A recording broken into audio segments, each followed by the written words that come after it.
I'm Tom Riome, Chairman of the Public Works Committee. We are meeting in the first floor conference room on Tuesday, July 12th, 2016 at 6 p.m. At City Hall in Wisconsin Rapids. First, we'll go around the room and introduce who's in attendance here this evening. Scott Kellogg, 3rd District Alderperson. Joe Terry, Director of Public Works. Jim Stack, Alderman. Joe Eichstead, City Engineer. Todd Fricke, Alderman. Steve Koth, Alderman, 5th District. Marlene Turbin-Logan. Jeff Wildey. Terry Wolf too. Oh, I did. What's that? Say your name. Vic Sager. Kyle Wagoner, 8 Ecom Stevens Point. Susan Peak, the Wooded Foundation. Jonathan Anderson, the Daily Tribune. Jeremy Sickler, Airport Manager. And I'm Paul Spilsky, the City Clerk. Okay. Item 1, review official map and consider reclassifying 3rd Avenue South from Grand Avenue to Jackson Street from a major arterial to a minor collector. This item was initially, we had initially planned to schedule a public hearing to review this. However, upon review of procedure, we really needed to do a Class 2 notice and send it before the Planning Commission, Yep. And so we've revised, we modified the agenda prior to change this to a review to get the opinion of the committee, then before we move it forward. The area that we're looking at, let's see if this will come back up or if I need to.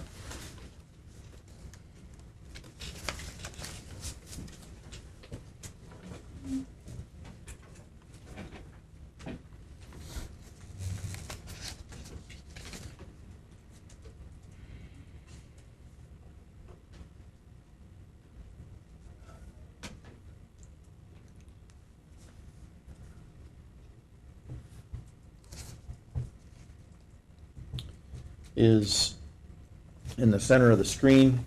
It's 3rd Avenue North from Grand to Jackson.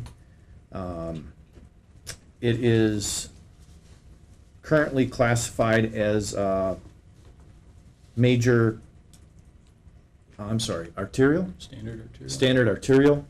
And as such, the cross sections and driveway locations would be much more restrictive than what they are now. Based on the traffic volumes, staff believes, and I recommend that it would be more suitably classified as a minor collector. And it would really, the design would be very similar to what's there now. And the setbacks for driveway openings and such are relaxed a bit. Instead of 100 foot from the intersections, they're 50 feet from the intersections. Makes it much more suitable. So we're requesting a motion from the committee to refer it to the Planning Commission.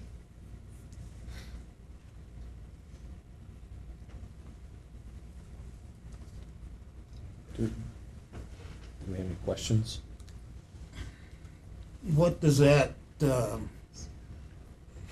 allow somebody to do that you can't do right now? Do you have the cross-section information off the top of your Yeah, I head? have some details. Does somebody want to do something that you can't do Sure. right now?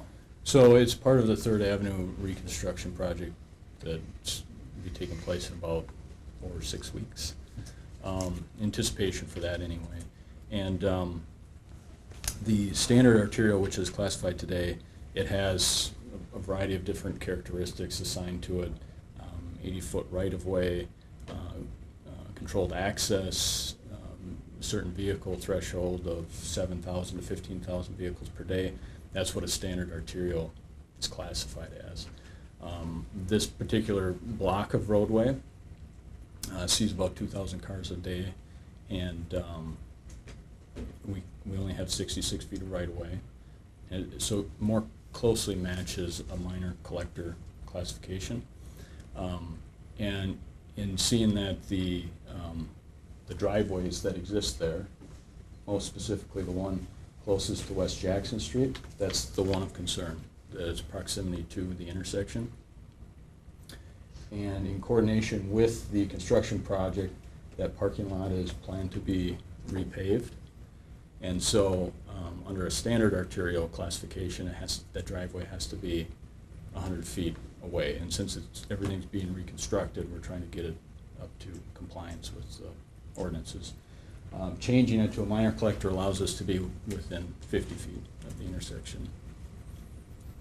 So right now, it's right at the intersection. So if we moved it 100 feet, we couldn't comply with it. But it has been noted that it's kind of overclassified section of roadway, regardless of the driveway situation.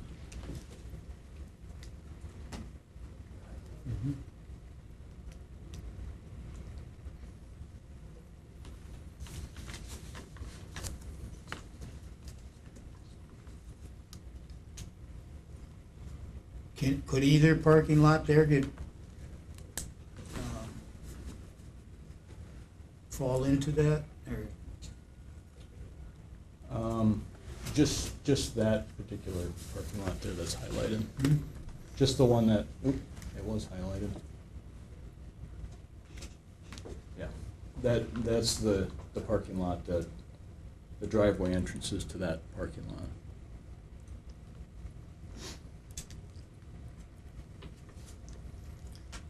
Susan?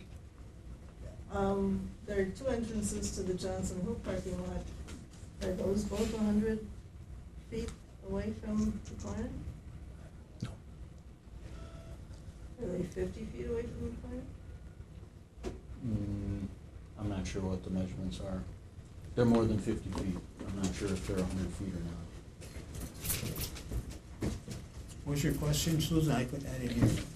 I was asking about this entry here and that one, which is an entry if you're coming from west to east and only an exit if you're in the parking lot.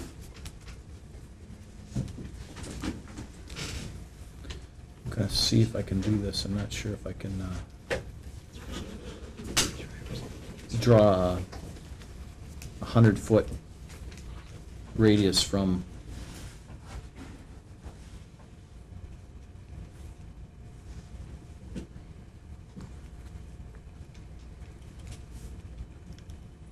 a point.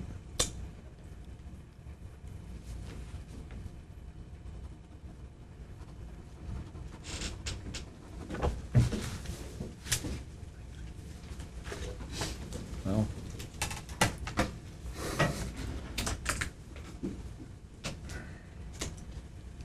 it's 104 feet to the Johnson Hills entrance.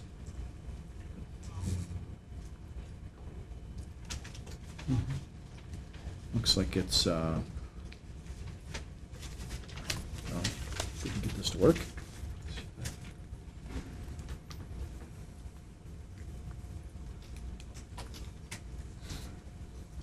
About 37 feet to the first entrance there. Let's see if that shows up. That one there? Yeah, about 37 feet.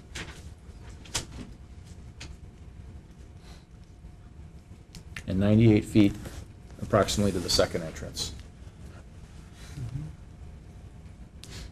So as it's currently classified, the right-of-way width isn't appropriate, the cross-section isn't appropriate, the traffic volumes aren't appropriate.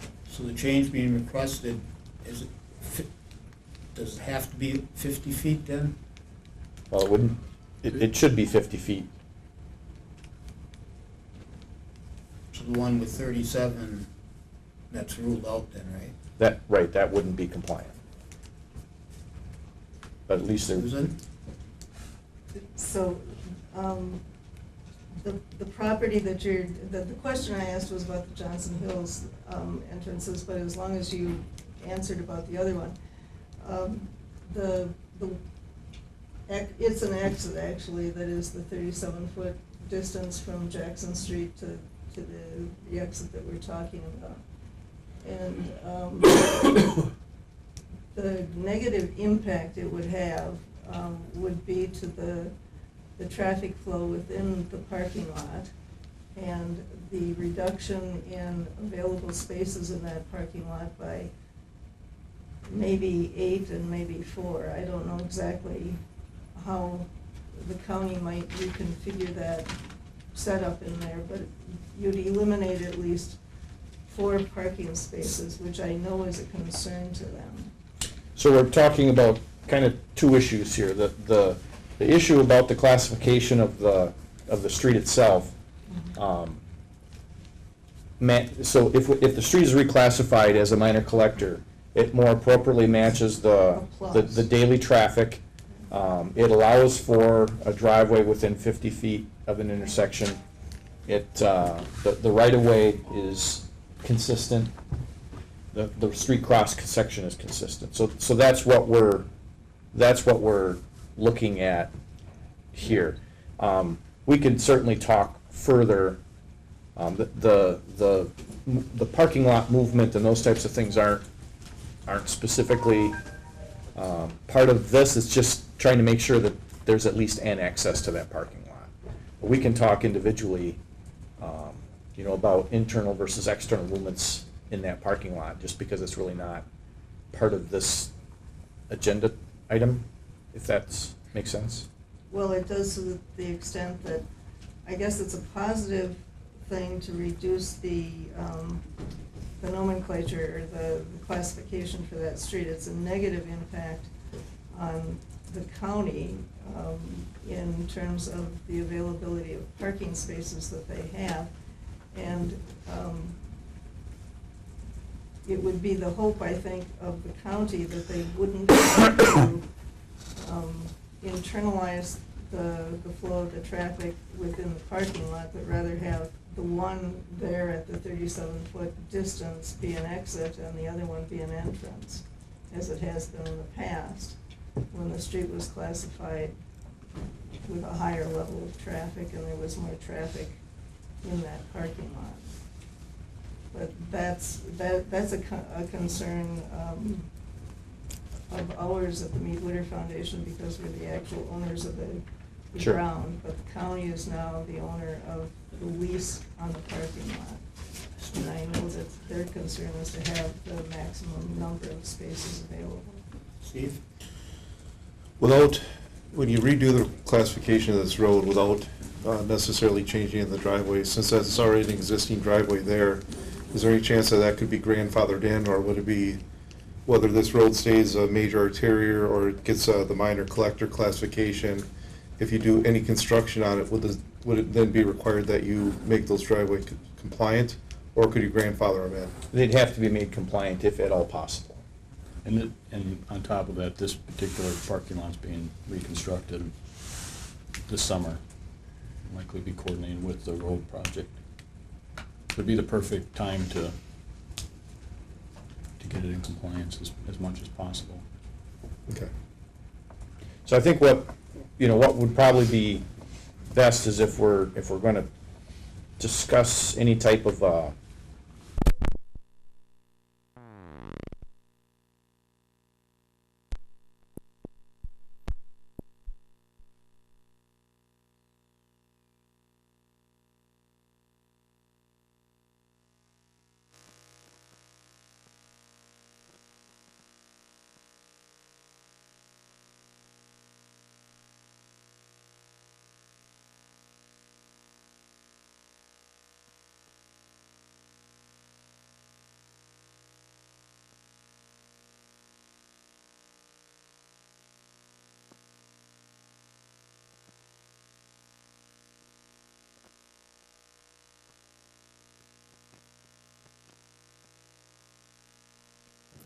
Yeah, I don't think we should be discussing that at this meeting, right? I mean, the issue. But if we give the okay to do that, to do what is being requested, we're kind of.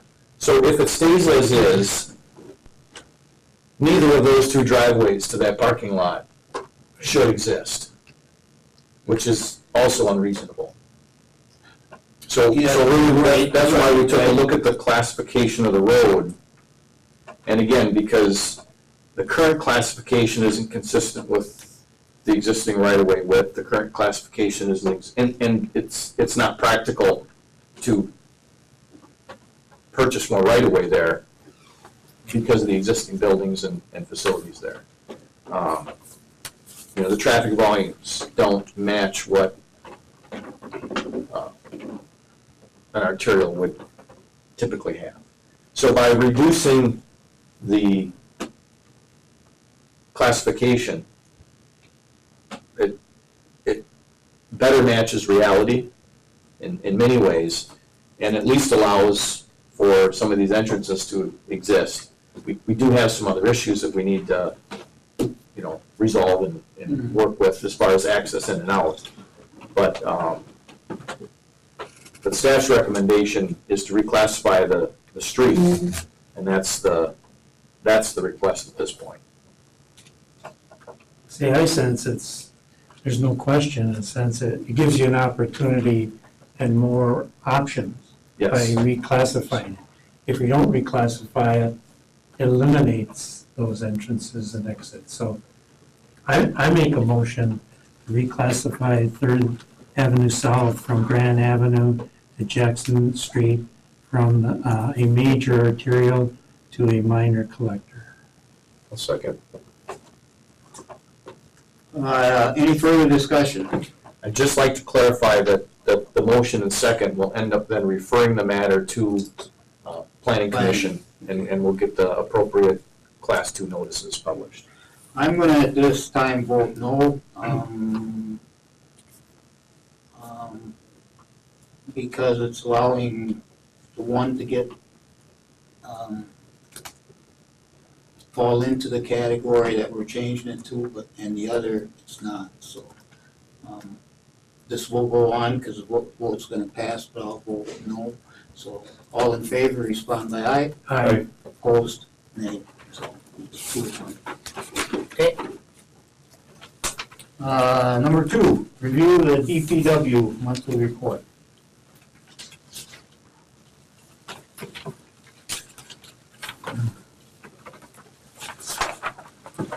First thing I would like to do is introduce our airport manager, Jeremy Sickler. Hi. Do you want me to get up or move to the table? Yeah, why don't you move to the table? Okay. You'll notice in the Public Works Director's report over the last several months, the airport activities are listed. As you probably know, the airport is governed by a commission, and so the rules and policies are defined by a commission, but Jeremy is employed by the city, and so, and under my direction. So I've included those particular items in the report so that as a Public Works Committee, we can stay up to speed on what's going on out there, even though we don't directly have any say in the organizational structure. But I just felt it's important for that communication to take place. Jeremy's been out there for several months now, and I don't know if you want to give a little brief overview of some of the things that are going on. And I could. I was just gonna. Well, first and foremost, I do recognize actually more faces in here than I expected. Tom and some of the other ones, but just introduce myself. As he said, Jeremy Sickler. I grew up not far from here in small town of Wittenberg. I'm sure many of you have been through there. Been in aviation as a career or career path at least for about 17 years. This is the 3rd airport that I've worked at. First was Central Wisconsin for about a year before I went back to grad school. And just prior to this, I was at Northwestern Wisconsin, Burnett County Airport for 8 years. Just recently, I just realized yesterday it's been 6 months since I've been here, so if you want to call that recent or not, I was hired in January as the airport manager, and I'm just kind of here to introduce myself, like I said, familiarizing myself with those boards, commissions, councils, committees that I will interact with eventually, imperatively over time. So, but I just wanted to briefly introduce myself. I'm not here to ask for anything or bring you any bad news. That's good. And I guess rather than start with anything. I was gonna just, if you guys, anybody has any questions about me, the airport, what's happening, anything specific or in general out there, or if I can help clarify any rumors or things that you've heard out there, if I have the answers, that is, of course.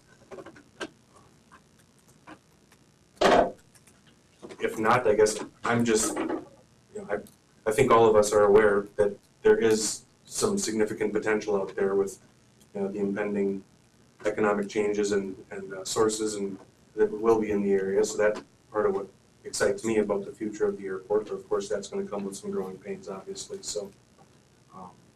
Will you be giving the common council like a quarterly report on utilization and things like that? I guess as part of my monthly to the commission, I give, are you talking like activity reports, fuel sales? Yeah, just so we have a sense, I'm thinking of Rome, Yeah. with the golf course and Yeah. other things where the public would appreciate knowing how the airport is being utilized Certainly. and the potential increase and things like that. Now you asked to the common council of the city council is what you're at. Was that? Yeah, is that through Joe, like a quarterly Yeah, report, well, not monthly. as part of my monthly to the commission, I report as much as I can capture that information. Now, I'm not there 24/7, so I don't know if a plane comes in at 7 or 8 o'clock on a Saturday night, I might miss it. However, for the most part, between tracking fuel sales and the time that I'm there and the logbook that's there, I think we get a pretty accurate depiction of the types of activity, volume of activity. The only quantifiable metric that we have is fuel sales. Obviously, as that ebbs and flows, we can make reasonable assumptions that that's a reflection of the activity out there. But I guess I could certainly summarize quarterly or however many months, however they wanted to be, somebody wanted it presented. I could certainly summarize, some quarterly or annual or however you want. See, I'm thinking quarterly or Yeah. maybe half a year. It's the idea that the public might just ask, my constituents might Sure. just say, the airport, how much has it been used, and how. Yeah, something like that hasn't been specifically requested of me yet, but it'd be simple enough, like I said, for me to summarize a quarter's worth of monthly reports that I give to the commission and supply that and Just a submit summary. that. Sure, yep. Joe and I can work on that certainly, if that's something, somebody, if you guys would like to see something. Because in the bullet points that I give you guys, it's broad. It might say fuel sales are up, fuel sales are down, fuel sales are comparable to last year. It doesn't give any specific numbers, but if you'd like to see a quarterly report with a little more detail, I could certainly put something like that together for you, so if so desired. How much are you expecting with the fly-in coming up to the EAA? Well, I think just about every airport in Wisconsin sees some peak in activity over that time, depending where you're located. Obviously, this is a pretty strategic airport, location-wise, for aircraft, eastbound aircraft coming into Oshkosh, as was the airport that I came from before this, up in northwestern Wisconsin. We got a lot of Canadian traffic, that was their first stop inside the border to buy cheap American fuel, as opposed to the fuel that was 4 times as much north of the border. So just Wisconsin in general will be more active. I specifically here, in Siren, maybe it was a 25% increase over the course of a month. I saw specifically, I don't know, but I would expect an uptick. I mean, anything else I can specifically address for you guys? Do you quantify like jet traffic or just regular general aviation or, I know years ago when I used to fly ultralight and stuff like that, there was a lot of small, light plane traffic out there too, but do you keep numbers of that at all? Or? As much as I can, I track what's called itinerant, which is people that are not based here that are stopping here. Mhm. I don't try to keep track of the guys who base their planes here and might go up in the pattern and do 3-4 touch and goes. Mhm. I also don't try to track the local flight schools that are with their students, Sure. many operations.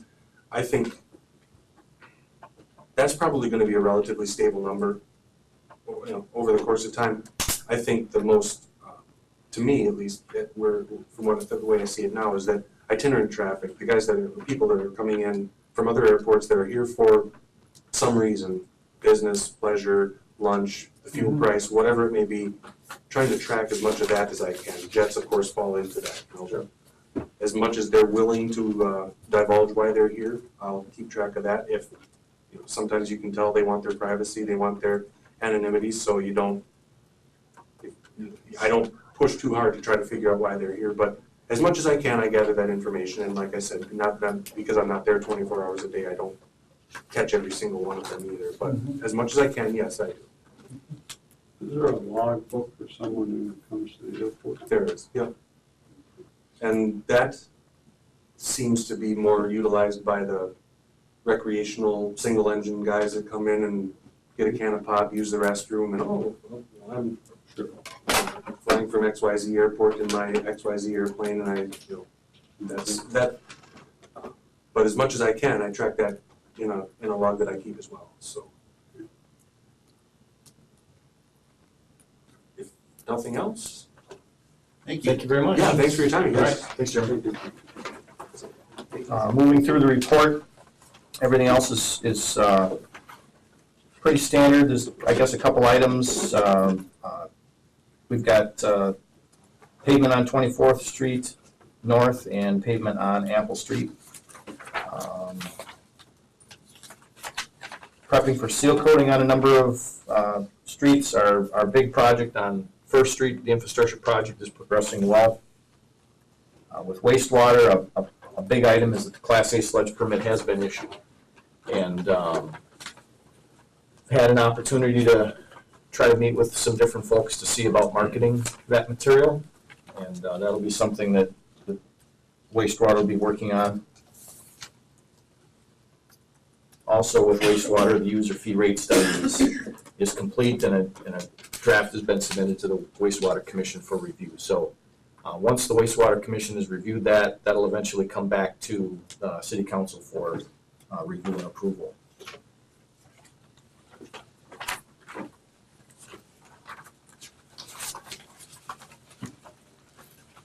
Unless there's any questions, we'll have the Public Works report also published on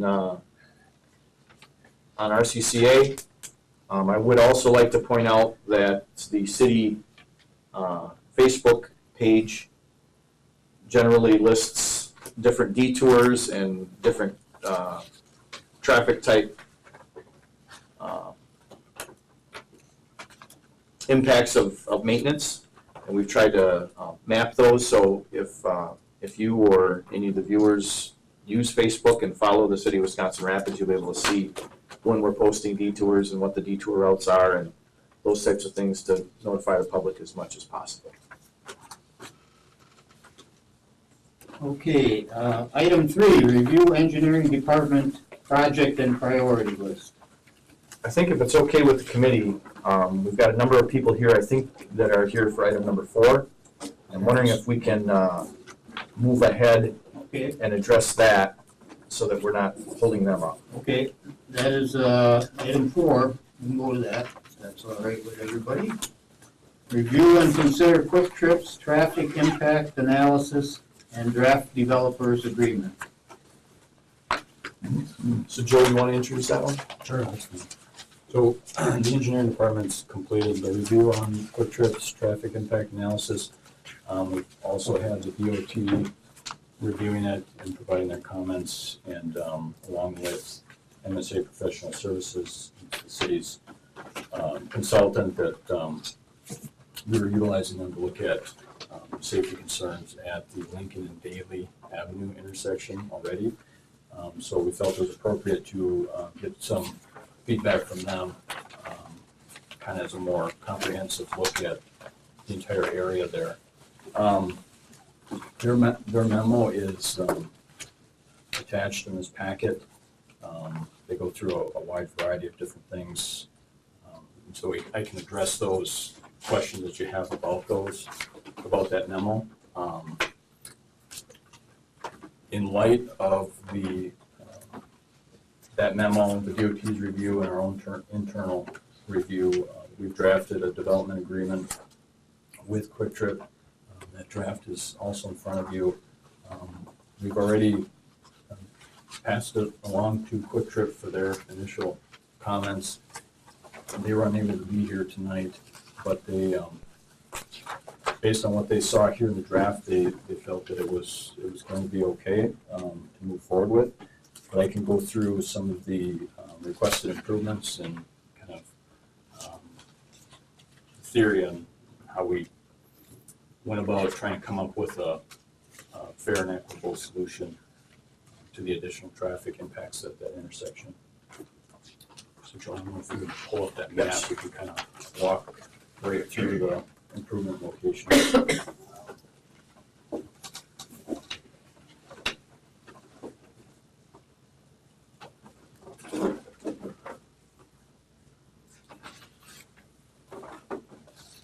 So the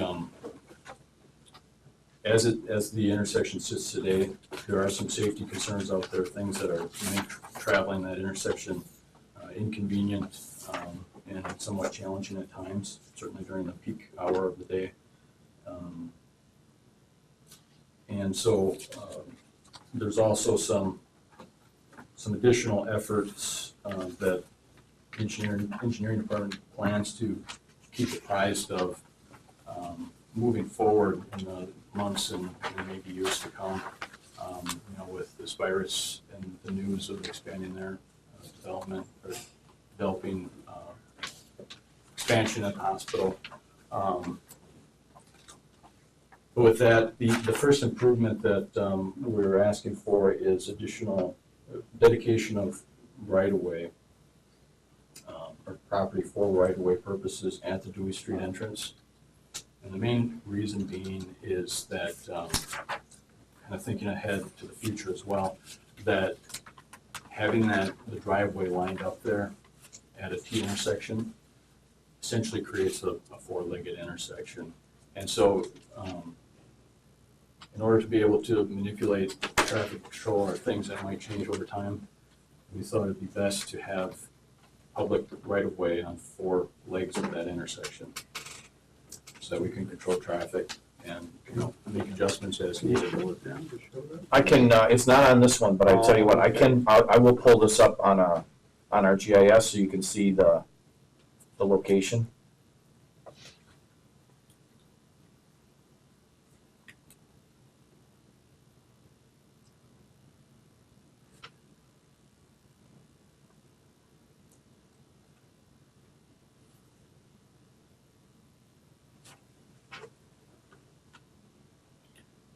So the proposal from Quick Trip is to line up their main entrance and exit right across from Dewey Street.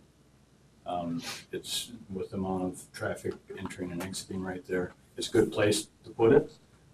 It's just that it does kind of infringe on the city's ability to manipulate things if traffic changes in the future. So I'm just going to interrupt there real quick. One of the issues there is that traffic on Dewey Street, on a public street, has right-of-way over traffic coming from a commercial entrance. So if there were a stop sign leaving Quick Trip or not, that traffic as it leaves would have to yield to anyone directly across from them. So your typical normal right-of-way rules that you think of when you're driving really don't apply when you're leaving a parking lot. So by trying to turn this off here. Not sure why I did that.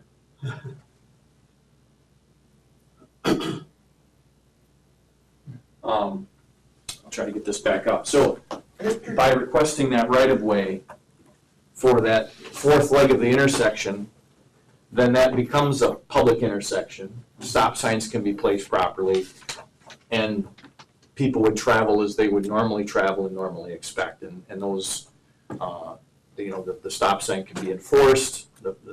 If there were to be an accident at that intersection, it would be typical as any other stop control intersection. So there's good reason for wanting that, and benefit to Quick Trip also, liability issues, things like that.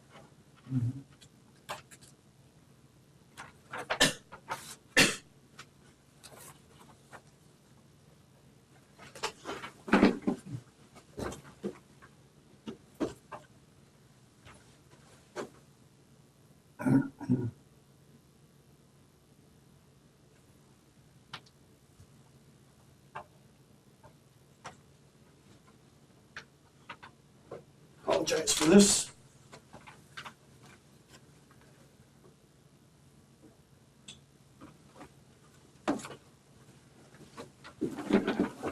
Try to get the technology back going here. I can understand that if you're leaving Quick Trip and going straight across to Dewey, you think you have the right of way from a vehicle leaving Dewey and turning left. They actually have the right of way if it stays a private. That's correct. Okay, sure.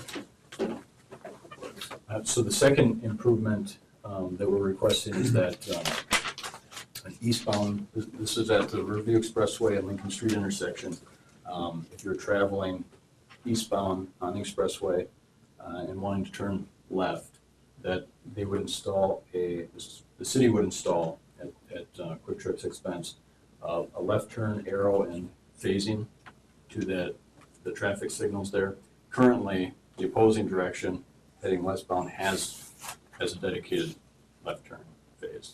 So they see an arrow, and so it'll help get traffic, primarily all the Quick Trip's traffic is off and onto the expressway, so it's a direct benefit to them.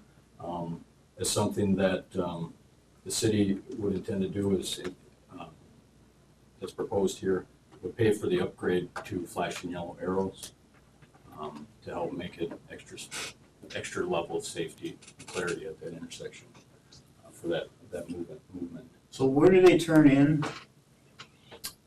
Right from there. They're going east on there, turning left, going north up Lincoln. Where do they turn in? So there's a right-in only driveway that would occur just south of the parking lot that's there today. Have they thought about, where you see the two arrows where you turn left on going east, have they thought about expanding that so it's longer? Yeah, that's certainly the queue lengths during the peak hour, the number of cars that can stack up, extend currently beyond what's painted there. And that's something that we'll take a look at Just when we, keeping track and, yeah. because it seems to me we have to expand that. So with another, I guess the last major improvement that we requested was kind of in the same token there with that left turn lane is right now both the north and southbound left turn lanes don't allow people traveling that in that turn lane to see opposing oncoming traffic. And so by modifying the northeast quadrant, that's the corner that Quick Trip's on, expanding that outward, what we'd be looking for is restriping of the turn lanes on the north leg of the intersection and the south leg, so that vehicles turning left can see oncoming traffic more clearly. And so, to your point, it would be likely included with that restriping that we could extend that. I think it's a great idea, because I have that problem at Chestnut, where you try and make a left turn and you have to sneak out to see if you can see, if you can widen that or change the lines, you can see past that. So I think it's a great idea. So those are the major items. There's a couple other. Did you talk about the cost share on that? Oh, no, I didn't. So that's, it would be proposed as a 50% cost share between the developer and the city. Primary reasoning being is that currently that's an existing safety issue that's out there today, and the city would see a direct benefit from that along with the trip.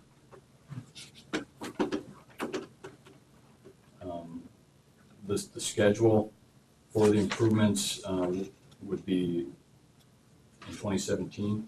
However, there's other things in the work like the hospital development that we're going to be keeping an eye on, along with some other safety audit things that we plan on doing along the East Riverview Expressway corridor. And so if anything comes up, between now and before implementing anything that would, where the city would benefit from a larger project, that we can hold off on doing these and make sure to encompass something that's more appropriate for the long term and make the adjustments as necessary. With the idea that the financial partnership would exist for this particular scenario, and if a grander scale project were required, that Quick Trip's participation would still be the same as this. So the amount that, the contribution wouldn't change. If there are other safety needs due to expansion of the hospital or other issues that made it a grander project, right, Quick Trip would still allocate the same amount, same dollar amount towards this part of the improvement, because this part of the improvement is really due to their project and to the benefit of the company.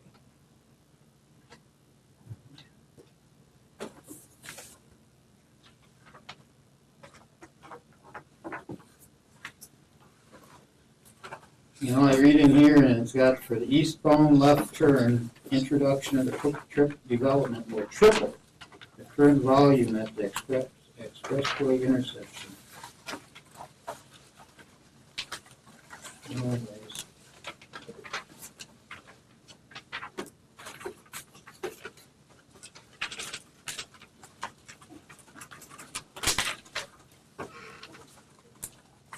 I'm trying to find, reserving that right away is that somewhere in here it said about in 10 years about we'll have to do it the right way. I guess if it was me, I'd do it the right way to start with.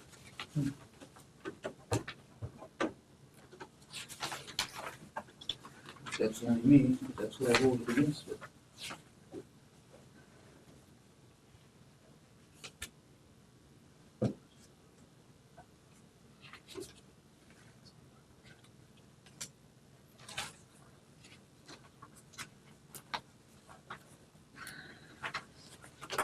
The staff reviewed this, the recommendation here isn't necessarily, or the agreement, the draft agreement isn't necessarily to bring things up to a ideal standard, right? I mean, there are deficiencies that exist today. The objective here is to maintain the level of service that exists today because of their improvement, and to make sure that there aren't safety concerns. And if we need to do a bigger project, it isn't because of this development. Right, so I think that's really important to remember. Just more traffic. I mean, right. I don't look at Quick Trip as a destination per se. I think people driving past it, I'm gonna go to Quick Trip. So I don't know if it'll increase the traffic. It'll just be turning, more turns, more this and that, but I don't think, well, I'm just gonna drive over there to Quick Trip itself. That's my feeling.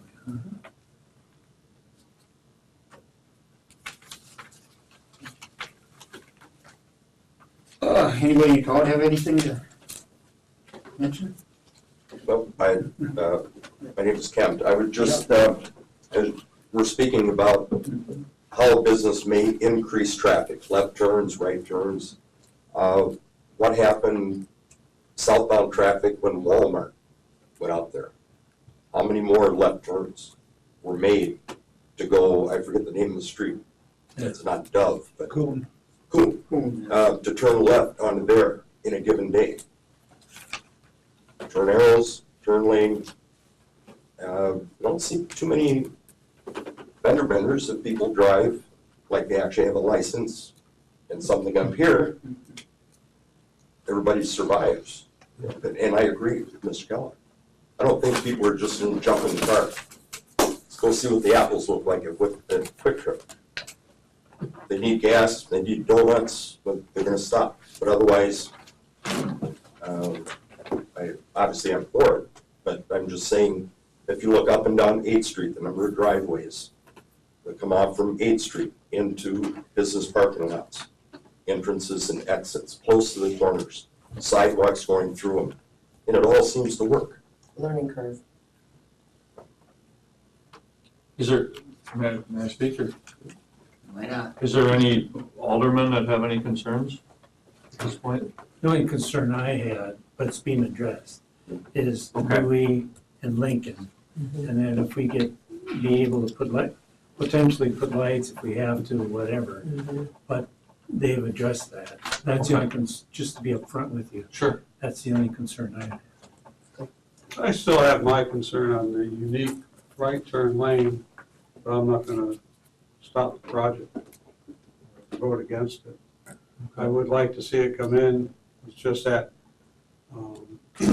there'll be a few rear enders there, I believe, simply because of the speed that people are starting to come off the expressway and 8th Street, and they're wanting to get up to speed, and light will turn on, and, you know, whereas if you had the ability with a right turn lane specifically, then that person wanting to go north on Lincoln would have that option.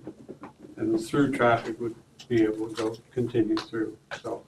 But no, I'd like to see Quick Trip come into town. They'll offer a few jobs for some people. And I don't want to discourage them. Joe, do you recollect the number of the westbound right turn movements that exist today? I've got it here.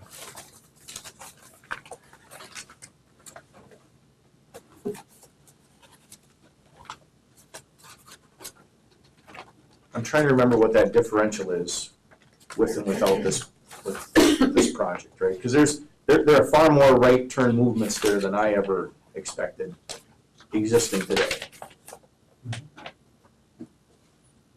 134. And that's in what time period? That was That's in the AM peak. AM peak, so 1 hour. Yep. So we had 134 right turn movements in a period of an hour. What was the projected?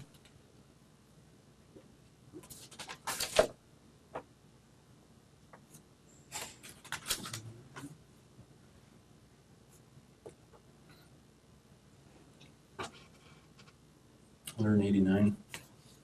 How much? To 189.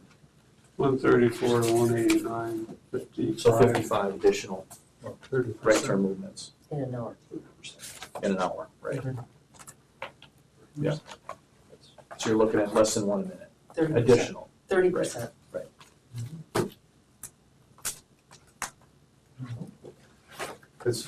As I looked at this, I thought about the Quick Trip out on 54 going out of town. And that speed zone is the same speed zone as this, is 40 miles an hour. There is no right turn lane to access that Quick Trip out on 54. You have to slow down on the highway and turn in there. So it'd be similar to this as well. The only thing is I actually do see an additional safety feature in this intersection, that you already have the lights there that do slow down the traffic. And the traffic that's heading east on the expressway, you're gonna have that traffic signal to control the left-hand turns versus the one on 54 where you have no lights controlling anyone that would be coming into the city that would go into Quick Trip. So I think that intersection with the lights there does offer an additional safety feature over the one out on 54 that's already existing. The only comment I'll make to that is that there's 2 lanes there, so when the vehicle slows down to turn to Quick Trip, the vehicle behind that can go over to the other lane and keep on going.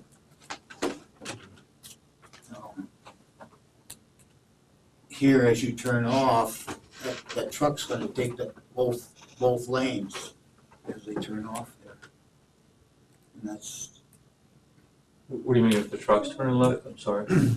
right, if they're going to the west there, and they're gonna take that, to me, they're gonna takes so much that road. I don't think there's truck traffic on Lincoln. They're not, Quick Trip's not having a diesel. If they would turn there, huh? You're saying a semi turning into Quick Trip, you mean? Yeah. They're not having a diesel, a place for trucks to fill up. Well, they could stop anyway, though, Oh, sure, sure. that's all. Well, they'll have deliveries, but they're, that's been addressed, and their delivery schedule, they try to avoid any peak hour traffic, because there's Quick Trips in neighborhoods all over where a truck really isn't designed to fit. So, we're not particularly concerned about those delivery traffic, right? It's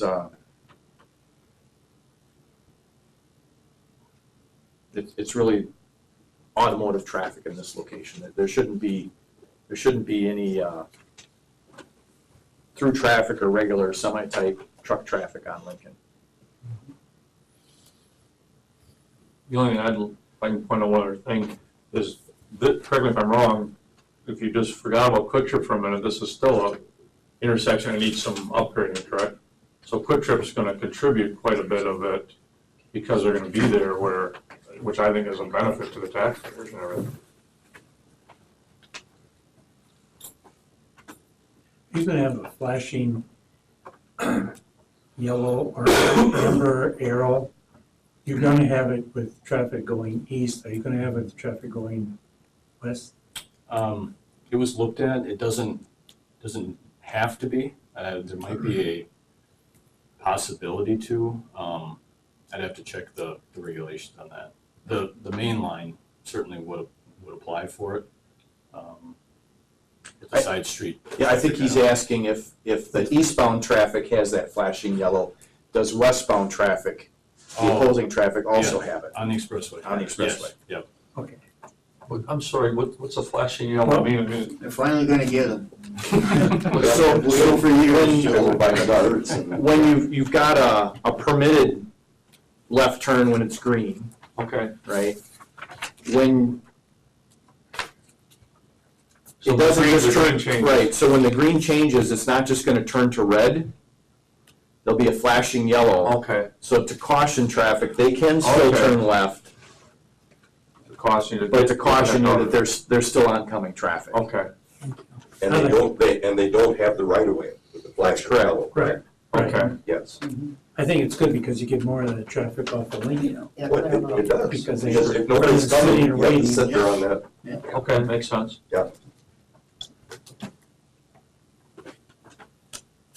I always thought a yellow meant speed up anyways. No police officer in there. Anybody else?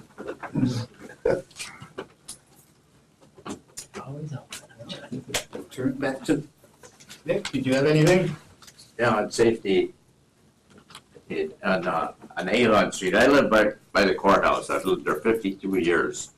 And the traffic on Avon, you park on both sides of the road, and you can't pass or meet a car in there, and the semis are using it. I waited 10 minutes to get to my driveway a couple of weeks ago because the semi got in there, and he had it all, he couldn't back up or he couldn't go ahead because there was cars behind him and cars ahead of him. So I'd like to get no parking on the south side of Avon. We have 2-hour parking there now, but the cops do not enforce it. We'll put that, People park there all day long, we'll put that. every day, and they never get a ticket. So We'll put that down, What's that? we'll put that down on the agenda to Yeah, take up okay, another, oh, okay. okay. We'll put that down on the agenda. Okay,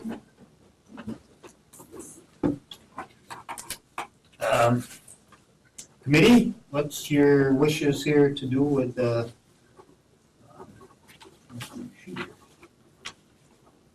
Item 4, and that's to review and consider Quick Trip's traffic impact analysis and draft developers agreement.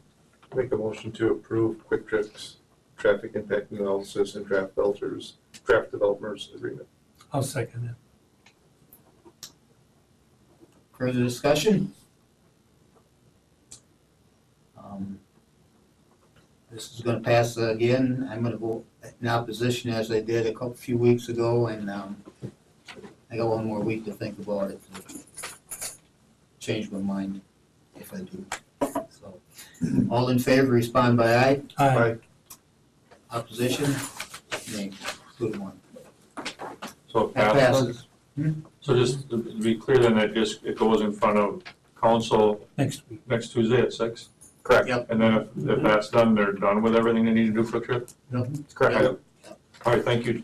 I got a week, like I said, a week to think about it. So. Well, if you have concerns that Quick Trip can address, or them, please let us know. Thank you. Thanks for your time. Thank you. Yep, thank you, gentlemen. Yep. Okay, back to item 3.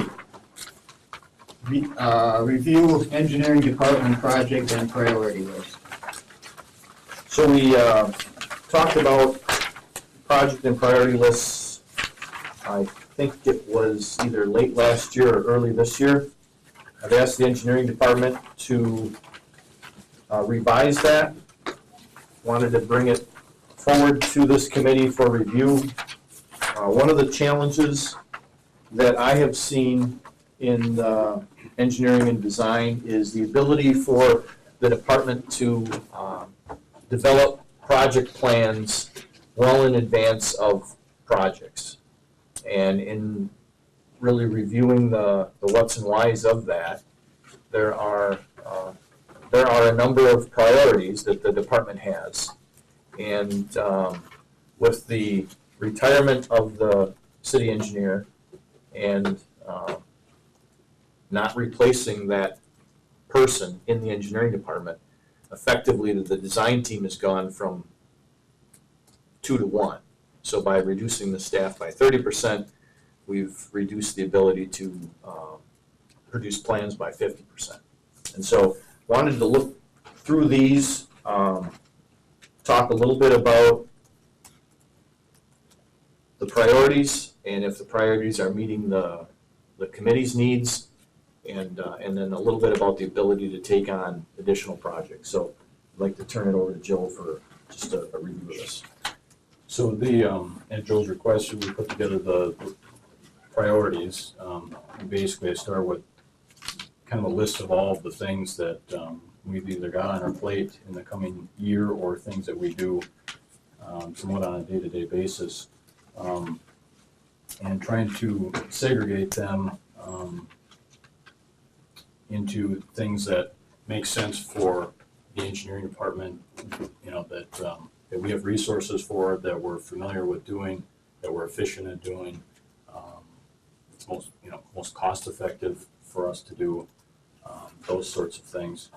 So the first section, the staff resources available section, which includes our normal reconstruction projects, First Street, Washington Street, High Street.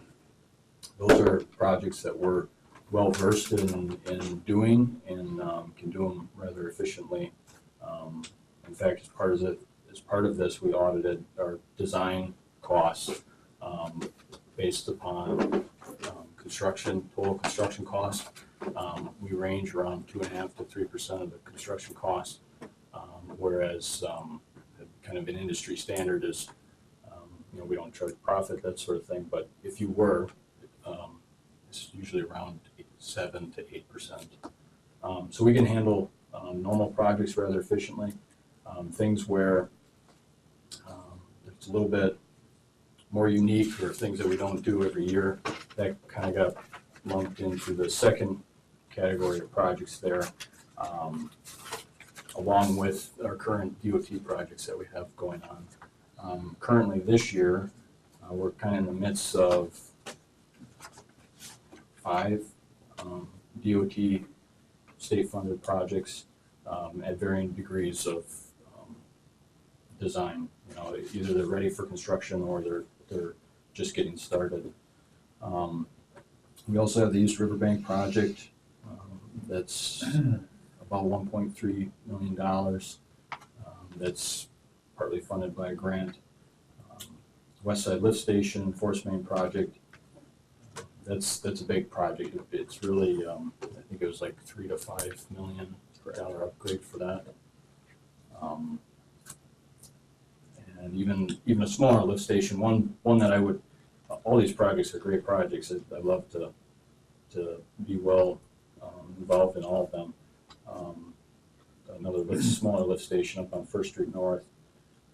And then I kind of listed all of the more day-to-day sorts of things that we're doing, records, data retention, maps, permitting, developer projects, those sorts of things. Along with, on the second page, there's programs that we're trying to develop and get back to appropriate levels of review and one being the traffic signals. Typically reviewing those on a 3 to 5 year basis is usually what's needed to make sure that you're keeping up with changes in traffic and equipment and safety issues, those sorts of things. Something which that's kind of been pushed aside a little bit due to available resources and trying to keep up with things. And so with that, just trying to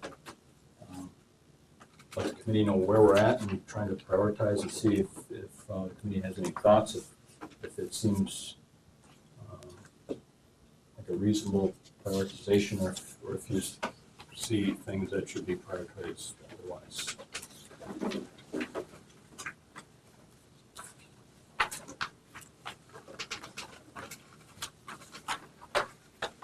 I think as we review this and as we go from month to month, when we review our referral list, the items that are on a referral list for month after month, those are types of projects that staff hasn't had time for, and because of the priority list and staffing levels, just hasn't been able to perform. So, on a regular basis, you can evaluate for yourself and get a feel for operation ability, if there's a need for quicker response on certain things, or some of these other projects such as traffic signals. The staff we have is capable on many of these projects. It's just that it's a small staff, and there's just too many things for them to do and do them right. So I didn't want to dwell on it, but I did think it was important to bring it up and just have a kind of an awareness presentation.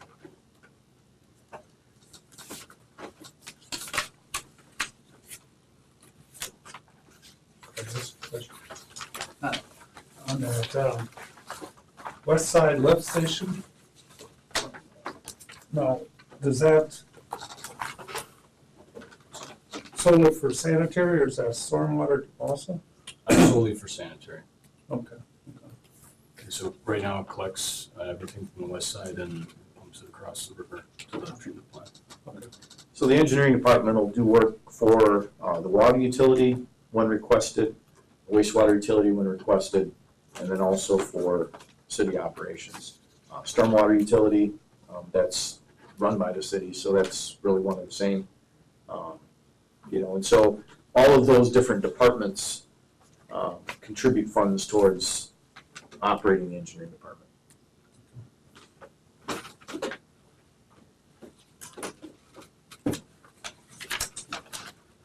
So it's just, if they contribute funds to maybe, I'm just thinking of your load, I mean, it's just a lot that you do. If they contribute funds toward this, should we subcontract that out? If the funds are there that they're contributing from wastewater, from water and light, I don't know. Well, there's times where that's desirable and times where it's not. Anytime you take a project where, say we don't have enough staff to perform the work, when you contract out, there's still oversight, that has to take place. You have to administer the contract. You still have to do your due diligence and review the plans and specifications that your contracted engineer provides. And then you're looking at value, where the engineering department is 2 to 3% construction costs, design costs versus 7 to 10% for private sector. So, and for a number of reasons, right? There's when the city's doing the construction with its own staff, there's a relationship, a day-to-day relationship between the engineering department and the construction crew. And so the plans may not be quite as ornate as what they may be from an outside contractor. Because we've developed a relationship, there's an understanding, and so we develop plans so that we can get the work done and done right. And so there's some efficiencies there as well. So, so generally, it's much more cost-effective, a better value to use the staff that we have wherever possible.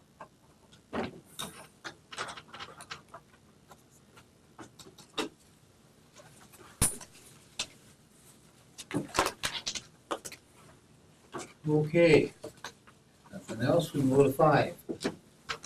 Consider approval of the final right-of-way plat for project 6999-03-10, Wisconsin Rapids, State Highway 54, 2nd Avenue from Gainer Avenue to West Riverview Expressway.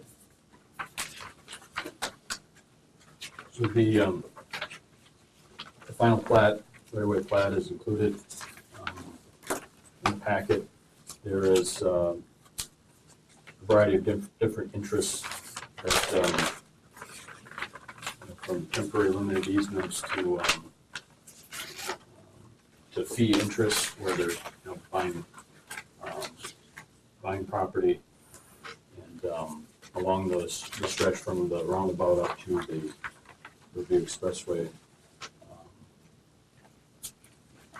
We've reviewed the plat. It's based on the design that's currently being worked on, and I recommend approval of that.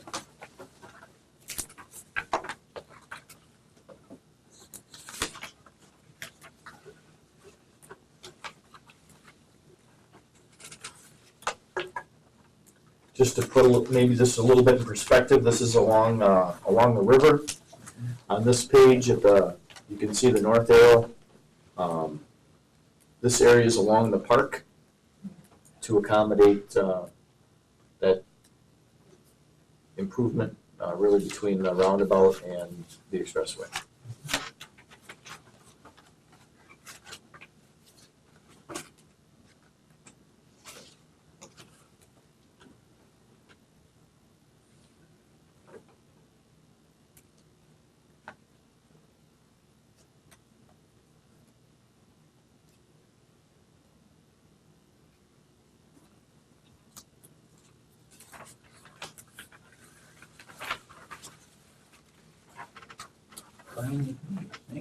On a motion, I'll make a motion to approve the final right-of-way plot for the 2nd Avenue South project. I'll second that. Any further discussion by anybody? If not, committee will vote. All those in favor respond by aye. Aye. Opposed? Ayes have it. Item number 6. Consider approval of Becker Hop as the real estate consultant for the 2nd Avenue South project. So there was, let's see, 9 proposals that we had received. This was a while back when we had gone out and received these, and it was delayed due to the DOT taking a step back and relooking at the scope of the project as it relates to the roundabout. And so we couldn't, they said at request that we hold off on moving forward with this. That has been cleared up, and the DOT's let the city know that we can move ahead with the real estate portion of the project, which is the city's requirement to handle for this project. There was one proposal that came in cheaper than Becker Hoppy. It's not a requirement that we take the lowest proposal. Although the Yule Tag, I'm not sure if I'm pronouncing that right, they had the lowest price, although they didn't have a completed application. There were things with their cost estimate that would require additional fees in the future that weren't identified, and it wasn't a complete proposal. So the DOT's also reviewed all of these proposals and agrees with the staff recommendation to award the work to Becker Hoppy. They would be responsible for taking the plat document from the last item and working with the property owners to do the appraisals, to give them all the information regarding their rights as property owners, and then negotiating any of the easements and property sales that are needed.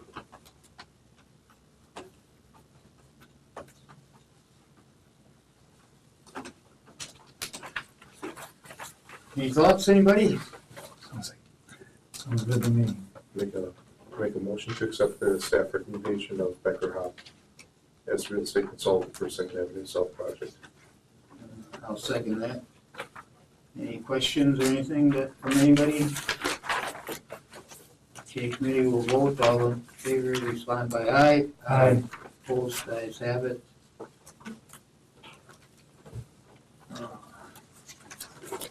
Item 7, review and consider a preliminary resolution for sanitary and water services, curb and gutter, sidewalk, permanent street surfacing, and concrete driveway approaches on the following projects.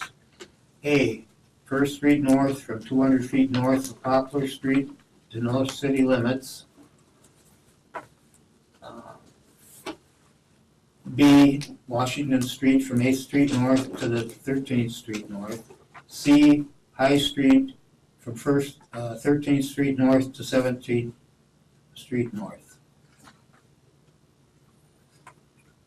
So these are all the projects that are scheduled for 2017 or high priority projects for that calendar year.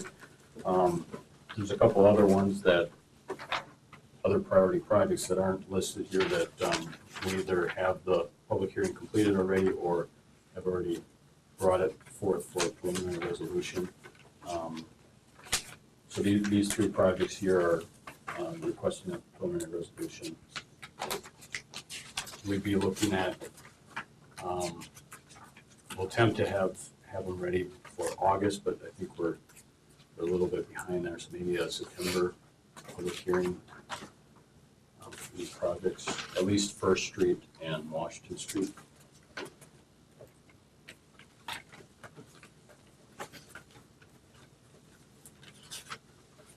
And maybe even in advance of that public hearing, open house for the First Street North project. First Street will be involving the bike path too, right? Yep. So it'll be interesting. Yeah, we've got the survey picked up on that stretch of roadway, and over the next few weeks, we're gonna take a look at the cross-section of the roadway along with the bike path and the existing terrain out there and see what options we have to get everything to fit. Okay. And then it'd make for a good discussion with the residents along that stretch and see what they think.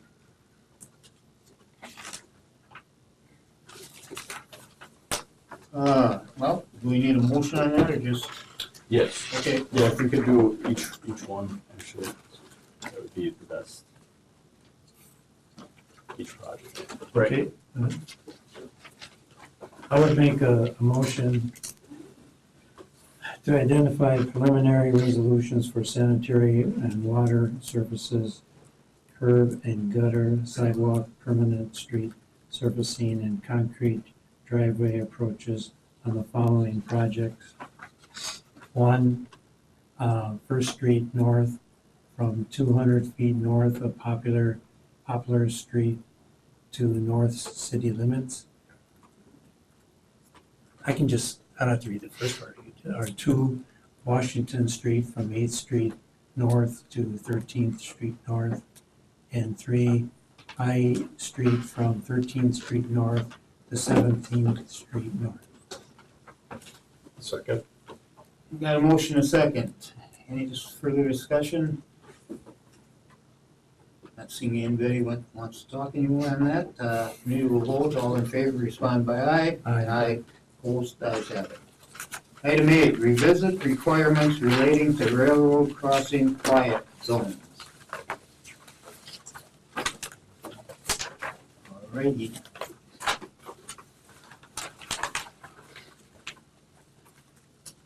Okay, so I've got some information back from Canadian National regarding the equipment that they currently have in the city, the railroad crossings on the west side of the river. Based on the inventory that she was able to gather from the office, it would be about $500,000 to upgrade the Gaynor Avenue, South 17th Avenue, and Fremont Street intersections, crossings, to flashing lights and gates. That would be, there'd be additional costs if, they're called supplementary safety measures. Say with the improvements to the equipment that Canadian National has at $500,000, that it doesn't address the loss of train horn, that there would have to be supplementary safety measures installed, such as medians or 4-quadrant gates or some other safety measures to get the safety back up. We also took a look at wayside horns, which it's really difficult to find some information on that. There's a document in here. It's not, I think it's near the west coast, so the cost may vary, but they had installation costs typically around $250,000 to $500,000 per crossing. The decibels of the wayside horn are lower, they're directed down the roadway, but the costs are still substantial. I did get an email from, I don't know if I have enough copies here for everybody, but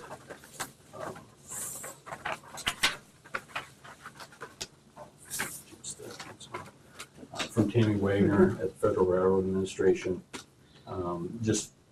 I had inquired about the wayside horns to see if there was see what she could tell me on it.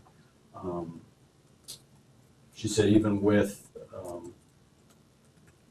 wayside horns, every crossing would still need the flashing lights and gates, constant warning time and power out indicators, which is the equipment that Jackie Masowitz from CN had identified that $500,000 cost. So on top of the wayside horns, we still have the equipment upgrades that CN identified.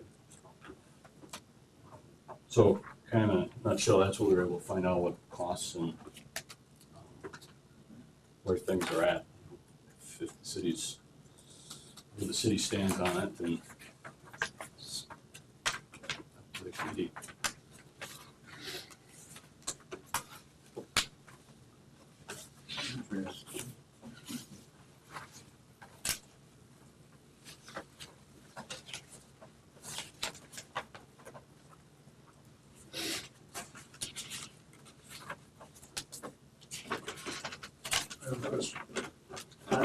So, with the information you got from the Canadian National here, these upgrades here, the 500,000, that does not give you a quiet zone. Correct. That's Not necessarily. Okay. After the, part of the analysis would be looking at, okay, here's flashing lights at gates at every intersection. Where does the safety level with the lights and gates relate to the national average of the train horn? And so those two are compared. If the equipment upgrades don't adequately, don't bring it above the train horn safety level, then supplementary measures have to be installed. So with the Fremont Street, that's the large ticket item there. that is, if I remember right, that's a 200-foot street that goes into a parking lot. Yep. Can the city vacate that and remove the liability or the need for that upgrade? Because of, I mean, It's possible. I mean, there's, I don't know who owns that, the paper mill, or Corenza maybe. probably, You know, it parks semi trucks and stuff back there. Yeah, it would be, I mean, it's possible. because we have crossings now that go across driveways on the west side with no gates or lights or whatever. So I'm, you know, how firm are these numbers too? I mean, she's saying that she, you know, did this all from her desk and, you know, Google Earth, so, is it possible to get some firmer numbers, or what do we need to do there? Well, there's, yeah, they're, based on the data she had, that those were the values. I guess it's all Canadian National Equipment. I don't know if they publish rates that they charge for doing these sorts of installations, or if they say, well, this is what we're gonna charge this year, and you know, if that more than covers their costs, or if it just covers their costs. I'm not sure how they operate. They're a private company. But yeah, I'm certain they're within the range, you know, maybe $20,000 either way. Simply put, these are the best numbers we could get. Okay. Well, I guess what I'm asking is it possible to get a quiet zone on the west side of the river for $275,000 if we vacate Fremont?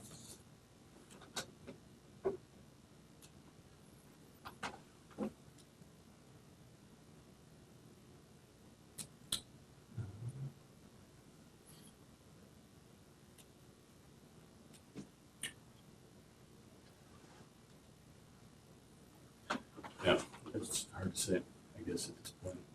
Maybe we'd have to look at those safety, go back and look at the safety thresholds.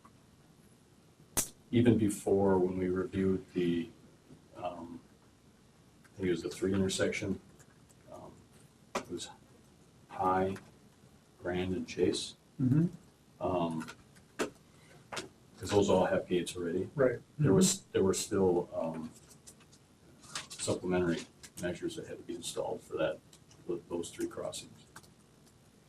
So likely, there will be additional costs. As to what those are, it'd have to be gone back through and reviewed with the new national safety average without the train one, and take a look at it. Yeah, I know we've talked in the past about having raised medians. We have that at Grand, and we don't have it at Chase. Right.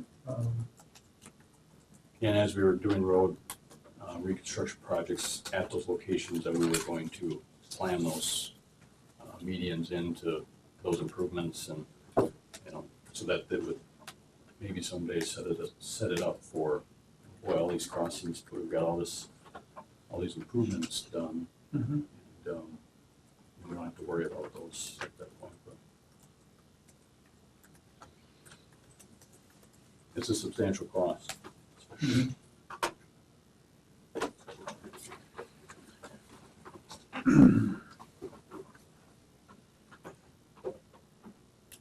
See, I look at it as not the west side of town, I look at it as the whole town. Because if, you know, we talk about putting condominiums downtown, we talk about other things. I live just east of the river, I hear it, you know, I mean, so it's something that you'd like to keep on our, in my mind, to keep on our plate somehow. If someone could come out from Canadian National and see what we have and give us a, you know, an estimate and put it down in specifically, so we have something to work with, and maybe in time, talk about how can we ever, if we who knows, borrow money or whatever, because I think it affects the whole town. And it's not just the west side. And if we're gonna talk of quality of life, you know, being woken up at night and all that other stuff, it's crazy. So something to keep thinking about and maybe get a cleaner estimate that they could come in and tell us exactly what we need to do. Maybe talk about how we're gonna do it. I don't know. It's just what was going through my mind was having somebody from Canadian National or, you know, Yeah. come in and take them around and show them all the crossings. And, you know, what would this cost to do? Because if I get something done in my home, I can go and get free estimates from different, I mean, let's get some estimates. You're not dealing with the railroad though. No, I know. Yeah, it's, I know, and it's But, totally yeah, different, it's an but estimate. could it be done that way? I don't, A lot of the, I know the railroad's been they're a different breed. Yeah, we I've worked with them for years. It's a different outfit. I think a lot of the safety measures are specific to streets rather than the railroad. Correct, as far as the No, upgrades. it's the safety measures are all for the railroad. It's for the, well, it's to protect the people at that crossing. And so if they're not blowing their train horn, which is meant to protect people, there needs to be adequate safety measures in place to do that, to accommodate for that. And so the Federal Railroad Administration has laid out the requirements for that, which we've gone over, and, you know, the local, railroad, it's their equipment, it's their, in a lot of cases, it's their crossing. In some cases, the road was there first, but, it's their crossing, and they get to dictate what they want. For example, on 17th Avenue South, we did a project 2 years ago with a water replacement and storm sewer. It's a Jack and Bore project where we're pushing a new pipe through underneath. And Canadian National requires a permit with working within so many feet of the tracks. And it was like $1,500 to $2,500 a day for a Canadian National flagman to be on site, of which, you know, they're not always present, but you still get charged. So it's they really set their own rules, and there's not much that the city has to say in it, but that's where I bring that up because of the cost. So even though these are based on the best available data that she had at the time, there's in 6 months or a year, I don't know. I don't know what they'll be.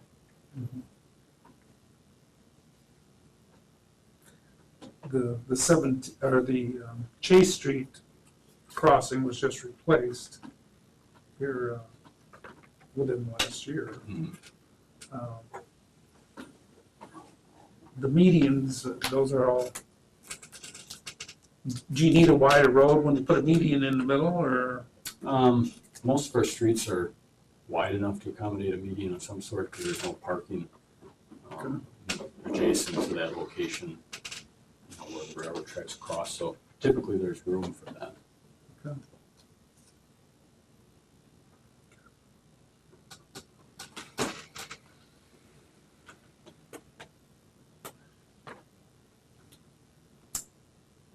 Anything else?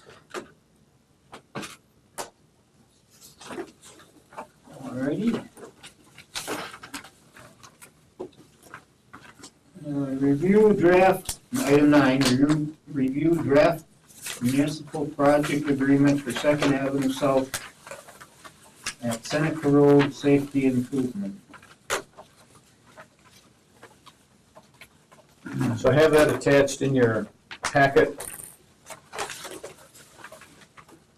Little background, on request by the city, the DOT has reviewed intersections on the connecting highway system to identify areas with unusually high accident rates. One such location is the intersection of 2nd Avenue South at Seneca Road. Seneca Road is a functionally classified roadway at that intersection, and it is shared between the city of Wisconsin Rapids and the village of Port Edwards. Because of the classification and accident rate, the state is willing to program this project for safety improvements through the Federal Highway Safety Improvement Program. Within that program, the city would be responsible for 25% of the 10% state match of the design costs, which are estimated not to exceed $5,000. That would be the local share.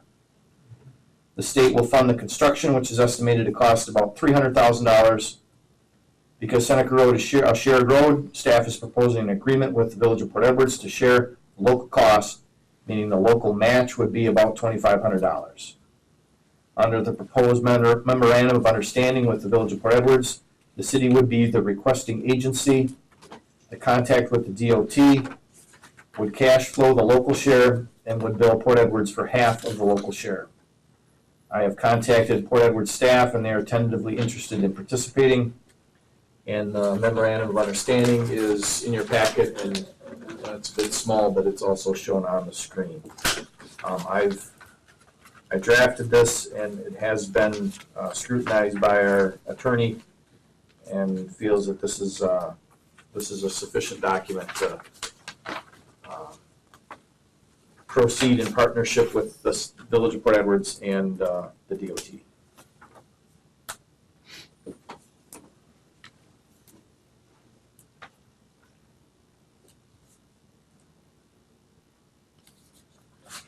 You know, in short, it's not a whole lot of local cost for a very substantial project. Also in your packet is a diagram of that location. I don't know that I have it on here. Hang on a second. Let me just see if I can here. Yep. Let's see. So the situation here is that the traffic heading southbound from Wisconsin Rapids into Port Edwards, there's pretty much an even split of vehicles that will make a right turn on the Seneca Road, which is heading down on that map, and then making a right turn and heading to the left or west. And there's a significant amount of traffic on Seneca Road that's making a left turn to head north into the city of Wisconsin Rapids. And because of the geometry, because of the curve, the right turn traffic tends to block the view. The right turn traffic on 2nd Avenue South tends to block the view of that vehicle on Seneca Road wanting to head into Wisconsin Rapids. So the proposed project here is to pull that right turn lane further west and eliminate that obstruction, which is why the cost is expected to exceed $300,000. It's a fairly substantial project.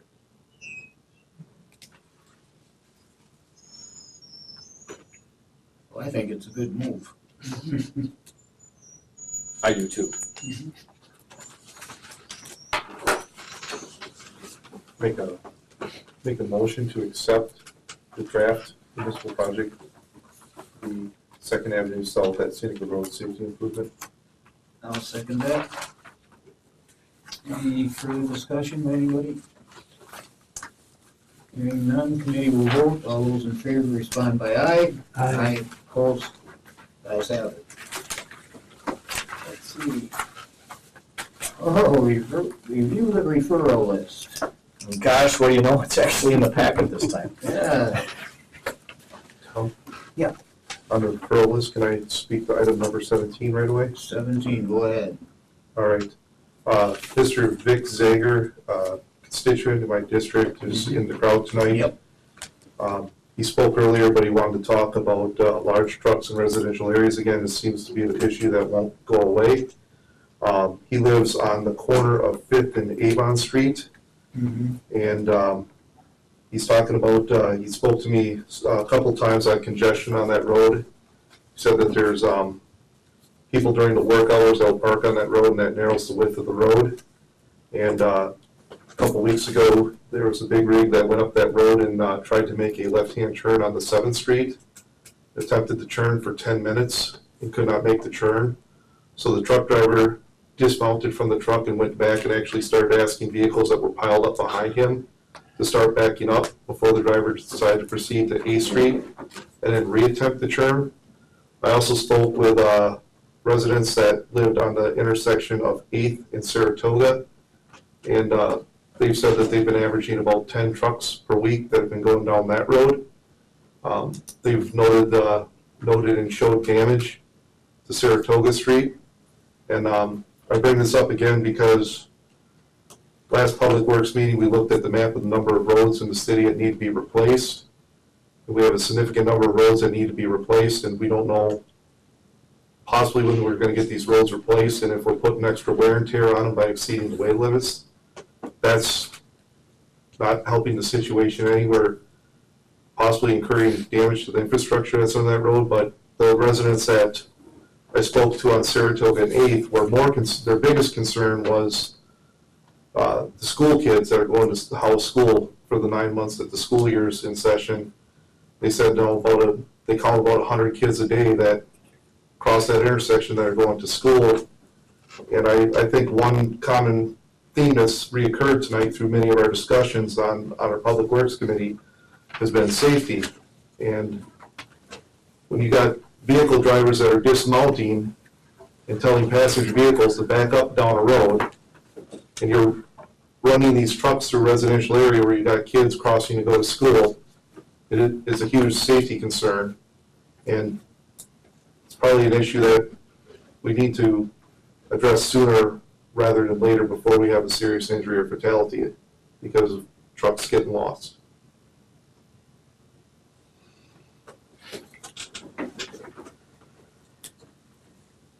You know, trucks on, if they're lost, you know, if it's a habitual thing, if they're lost, they're lost. It's a one-time situation. If it's a habitual thing, you know, I think residents need to know dates and times and what company that vehicle's driving for and make complaints with the police department. The residents on Saratoga Street are already doing it. Okay.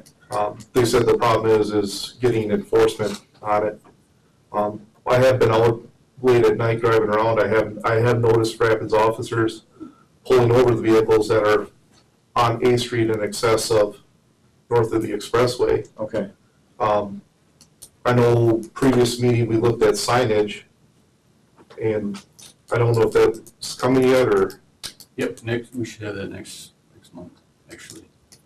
Okay. That and the 25th Avenue speed item. And I know Mr. Zager wanted to talk about, because of the width of Avon Street, especially with that decreasing during the daytime, for the trucks that do lose their way and end up venturing up that road, wanted to look at possibly no parking on some of that road there because of how narrow it gets. That's on Avon Street? Avon Street from 5th to 8th.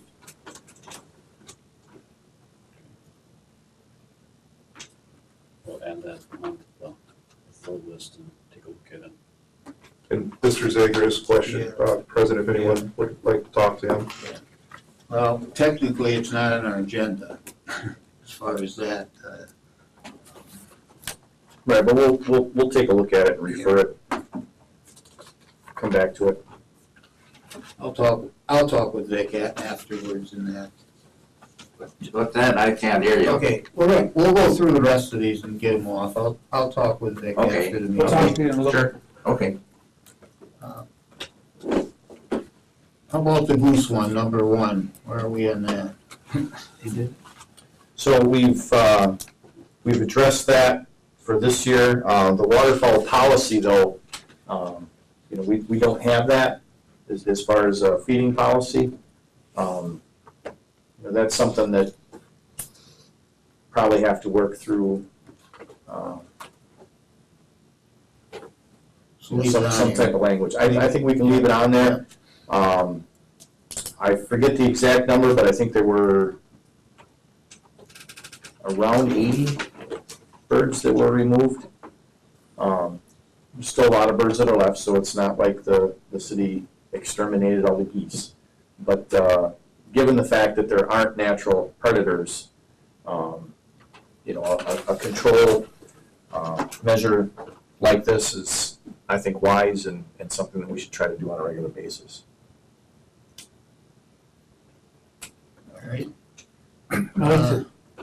I have number 14, but I'd like to change it. I went to Grand Rapids with the Choose to Reuse just to see what the program's like, and it's quite elaborate. And actually, if I had an item, I could take it there and they would have taken it. So why would we duplicate it? I guess I'm interested in changing it from Choose to Reuse to think about how Ward 1 had a project where they did collect items, and if different wards had a routine schedule, maybe once a summer, and then over time, like let's say Ward 6, at a certain day, a certain time, if they put things out, and I think you would have to charge people if they put a TV or if they put tires or what have you, as they do in Choose to Reuse, charge that resident that amount. But it's something to think about down the road. And I know when Ward 1 did it, my wards talked to me, hey, they're doing it over there, why don't we do it? And in the future, but I don't know if I want it to be the whole city Choose to Reuse it. It's a lot of manpower, it's a lot of, and they have volunteers and so forth.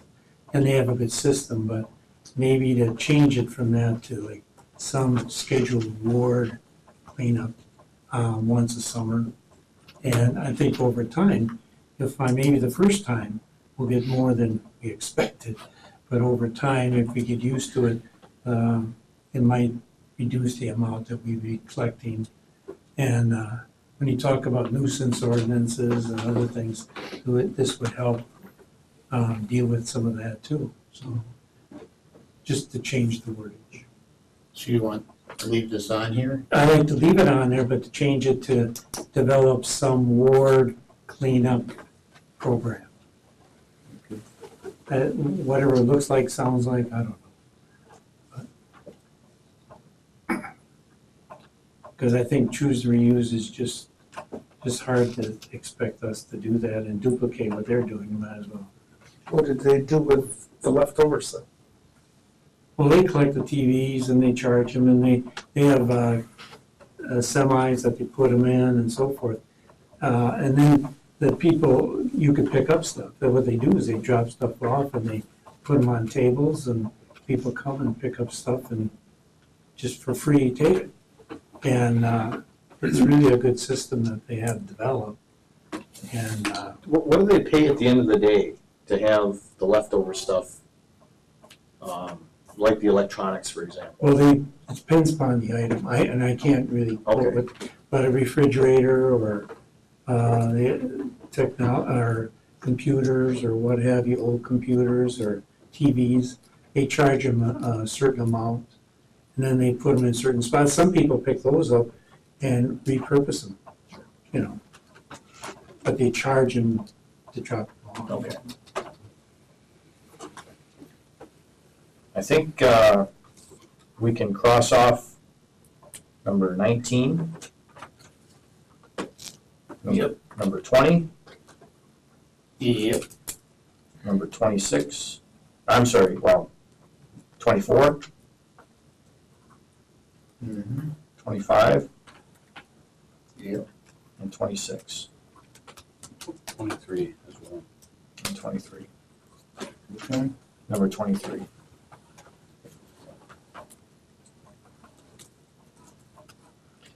See, maybe if I only bring this once every 3 months, you get a feeling that we've really accomplished did something, huh?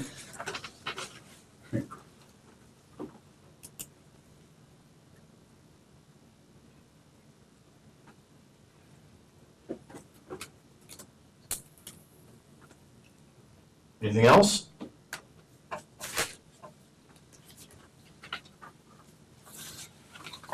Well, there's a couple on there as we go along the First Street project, Wells Creek and bike routes. And Right. that is there. We'll get there. as we proceed with everything. I guess with the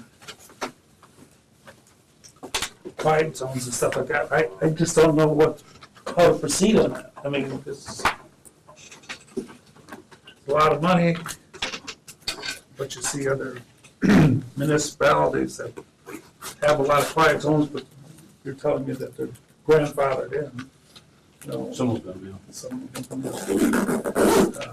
So I don't know if we keep beating a dead horse, or if we just continue to upgrade the streets when we choose to make them more safety enhancements as the money and the need arises to the street, to that particular street. I don't know, do you want to leave it on there, or? I think that you've got a fairly good handle on, it's a very expensive proposition. I think as a group you could decide whether or not that's a direction that the city wants to go.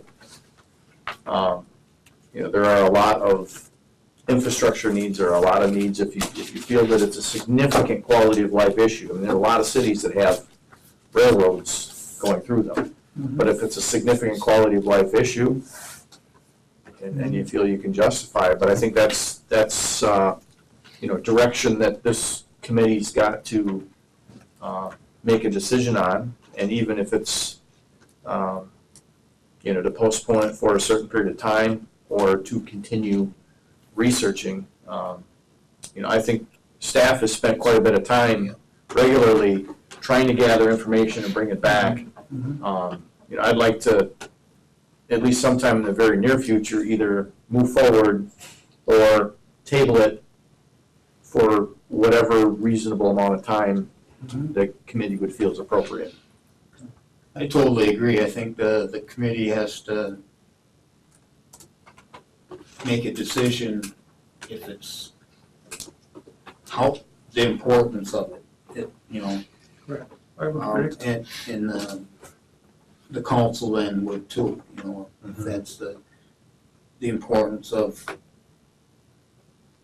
amount of money over something else to spend the money on. And make the decision. The issue's been brought up many times. But I think, so the question is, obviously there's some clarity that's still missing. You're asking some questions. Is it clear enough at this point? Or is there something else that we need to do, some specific type of information that needs to be provided to get you to a point where you're comfortable saying, we've got enough information here, we reviewed it, we're going to continue to work on intersections and come back to this, or we want to proceed, and try to budget for something in the near future, or do you want to think about it for a month and we'll throw it on the agenda again?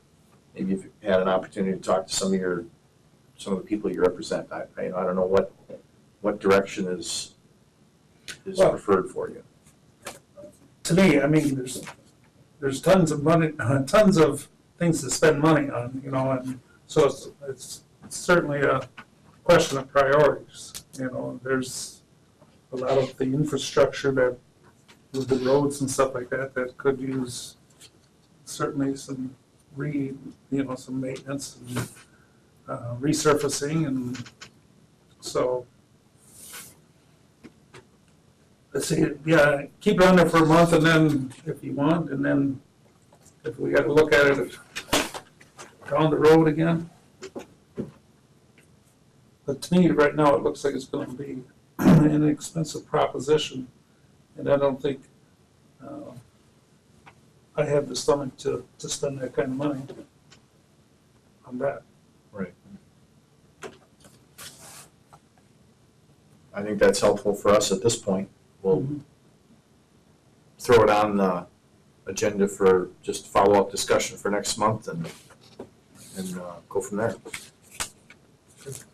In each situation, we do have a horn, right? You have the train or the warning signal horn. Yeah, so there's actually three, kind of what's out there today. There's the wayside horn, which is, it's an alternative, it's a lower decibel alternative, and then the quiet zone, which it's quiet. The train engineer can determine, I want to blow the horn at this intersection because I don't trust the vehicle traffic or I see pedestrians or whatever it is. They still have the responsibility to do that if they see fit. But generally, as long as the safety thresholds are met to accommodate for not blowing the train horn, then you can have a quiet zone.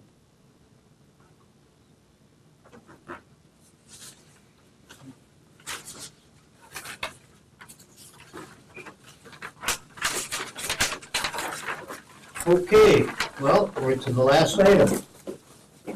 Move to adjourn. Second. Motion second to adjourn, all in favor, respond by aye. Aye. Opposed? Ayes have it, we're adjourned at Jeez.